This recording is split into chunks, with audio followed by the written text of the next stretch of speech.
Assalamualaikum, selamat pagi untuk kita semua.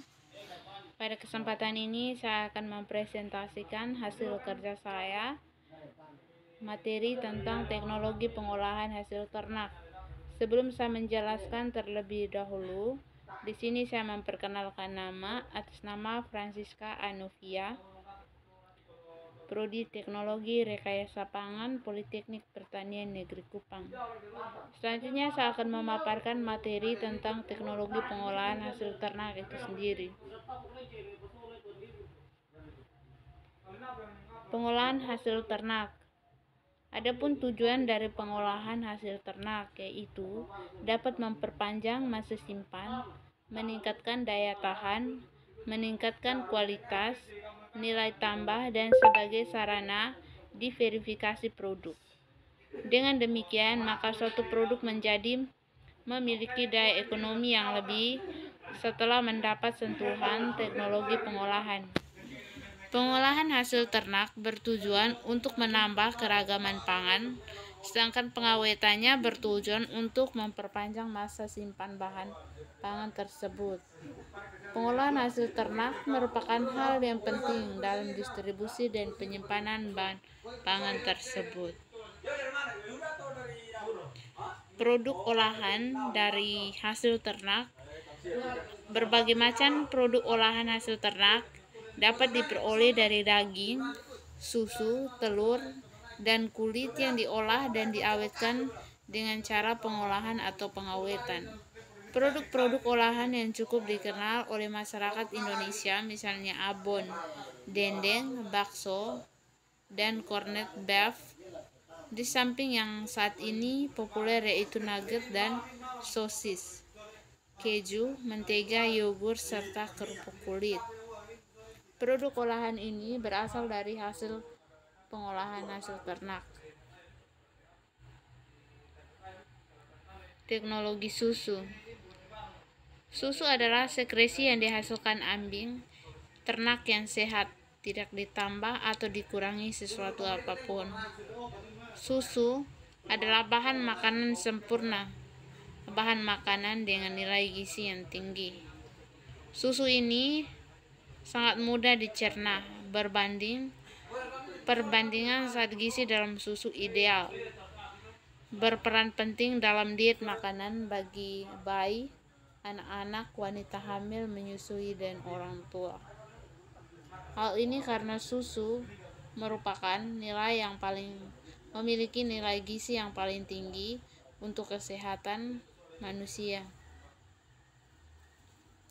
Komposisi susu. Susu di dalamnya memiliki kandungan air sebanyak 87,9% dan bahan kering yang ditambahkan yaitu 12,1%. Dari bahan kering ini yang ada di dalam susu terdapat memiliki lemak yang mencapai 3,45%. Kemudian di dalam juga ada BKTL memiliki 8,65%. Di dalam BKTL ini terdapat laktosa yang 4,6%, vitamin dan enzim gas mineral, dan protein 3,2%. Di dalam protein ini mengandung kasein 2,7% dan albumin mengandung 0,5%. Komposisi susu. Jenis susu yang dihasilkan yaitu sapi dan kandungan airnya mencapai 87,3 dan lemak yang di dalam susu sapi yaitu 3,9 dan kasein atau protein mengandung 2,6%, protein whey mengandung 0,6%, laktosa 4,6%, abu 0,7%, dan energi yang dihasilkan dari jenis susu sapi ini mengandung 66 kilokalori per 100 gram.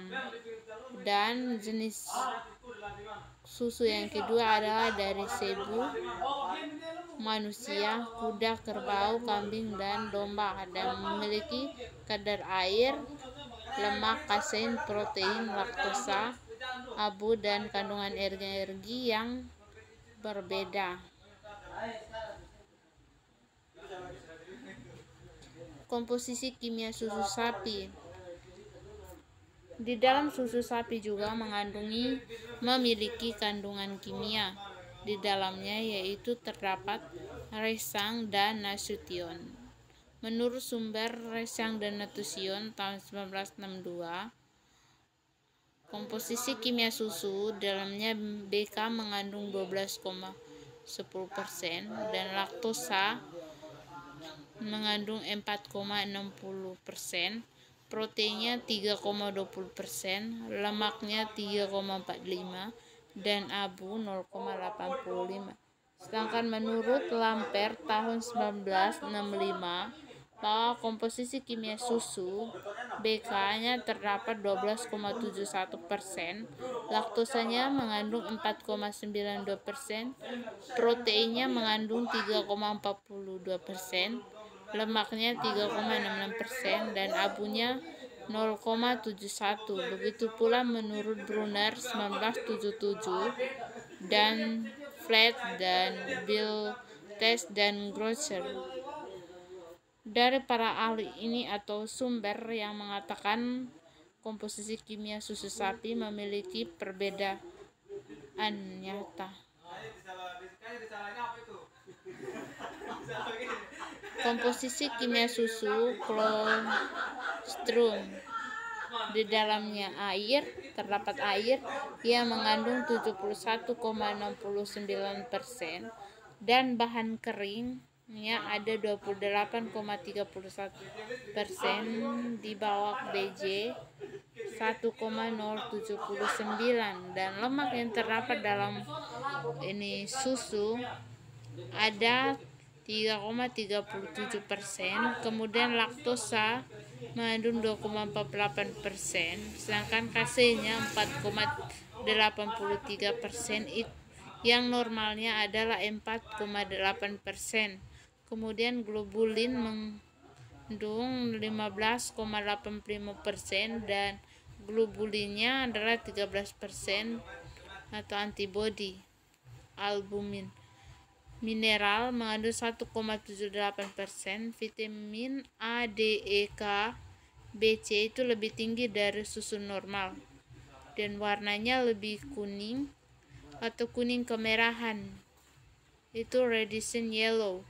Enzim katalase ditambah dengan peroksidase itu menghasilkan lebih tinggi dari susu normal, sedangkan konsistensinya itu lebih kental. Protein susu. Di dalam susu terdapat protein, yaitu protein kasein. Dalam kasein terdapat fosfoprotein dan mengendap pada pH kurang lebih 4,6. Protein whey ada terbagi menjadi dua, yaitu terpresipitasi pada suhu kurang lebih 65 derajat Celcius, larut pada pH 4,6. Teknologi pengolahan susu produk cair. Pengaruh panas dalam air susu. Susu itu mencapai 100 derajat Celcius. Di situ adanya terbentuk film tipis yang menghasilkan koagulasi kasein dengan lemak. Kemudian yang menghasilkan harus diaduk. Kedua, mempengaruhi flavor dan odor.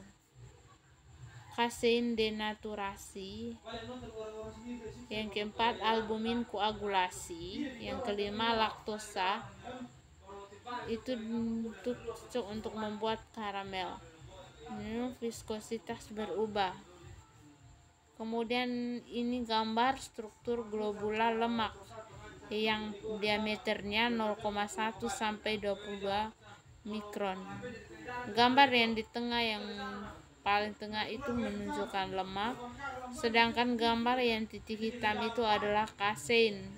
Kasein ini yang terdapannya ada protein ditambah dengan sedikit fosfolipid atau lecithin, yaitu sebagai emulgator atau emulsifier.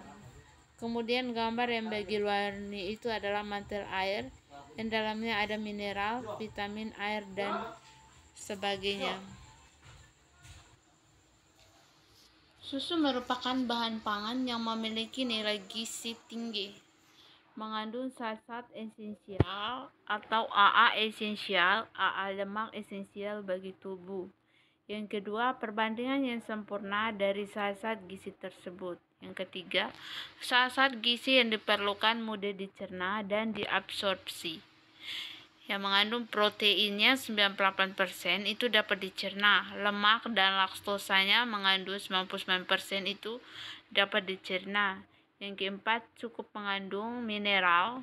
Sumbernya itu dari kalsium, natrium, magnesium, klorida, fosfat, dan yodium.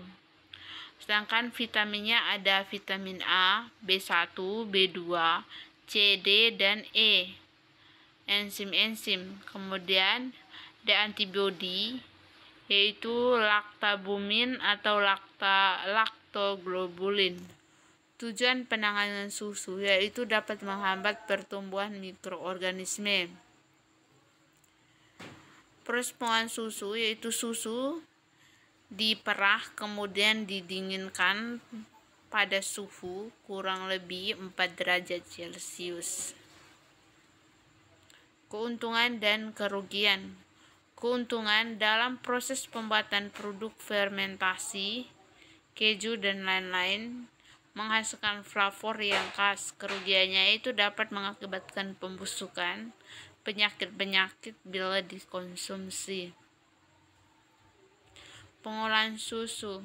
Pengolahan susu ini bertujuan untuk mengeragamkan susu sapi menjadi bahan makanan dalam berbagai bentuk. Selain itu, untuk menghindari agar susu sapi tidak menjadi mubazir atau terbuang percuma. Sebagaimana diketahui bahwa susu sapi murni hanya mampu bertahan dalam waktu kurang dari 24 jam. Dalam rangka meningkatkan pola ragam konsumsi susu untuk memenuhi kebutuhan protein hewani, perlu adanya diversifikasi dalam pengolahan susu sehingga dibutuhkan penerapan teknologi pengolahan yang tepat untuk memperoleh produk yang beraneka ragam dengan nilai gizi yang masih baik. Produk susu. Proses pengawetan susu atau pasteurisasi dan sterilisasi. Pengolahan susu dengan fermentasi dan non-fermentasi. Pengawetan air susu. Konsep dan teori dari sistem pendinginan adalah memasukkan makanan pada tempat atau ruangan yang bersuhu sangat rendah. Untuk mendinginkan makanan atau minuman bisa dengan memasukkannya ke dalam kulkas atau lemari es, atau bisa juga dengan menaruh di wadah yang berisi es. Penggunaan atau pengawetan suhu tinggi. Yang pertama, penggunaan atau pengawetan dengan suhu tinggi adalah proses pengawetan pangan yang menggunakan panas untuk menginaktifkan bakteri. Yang kedua, penggunaan atau pengawetan dengan suhu tinggi dibedakan atas 4 jenis. Yang pertama, proses termal dengan menggunakan uap atau steam atau air. Yang kedua, proses termal dengan menggunakan udara panas. Yang ketiga, proses termal dengan menggunakan minyak panas. Yang keempat, proses termal dengan menggunakan energi atau iradiasi. Selanjutnya, pengawetan atau penggunaan suhu rendah. Satu prinsip dasar pengawetan dengan menggunakan suhu rendah adalah: pertama, memperlambat kecepatan reaksi metabolisme. Yang kedua, menghambat pertumbuhan mikroorganisme penyebab kebusukan dan kerusakan. Cara-cara pengawetan dengan suhu rendah secara garis besar dikelompokkan menjadi dua, yaitu pendinginan atau cooling dan pembekuan atau freezing. Fermentasi.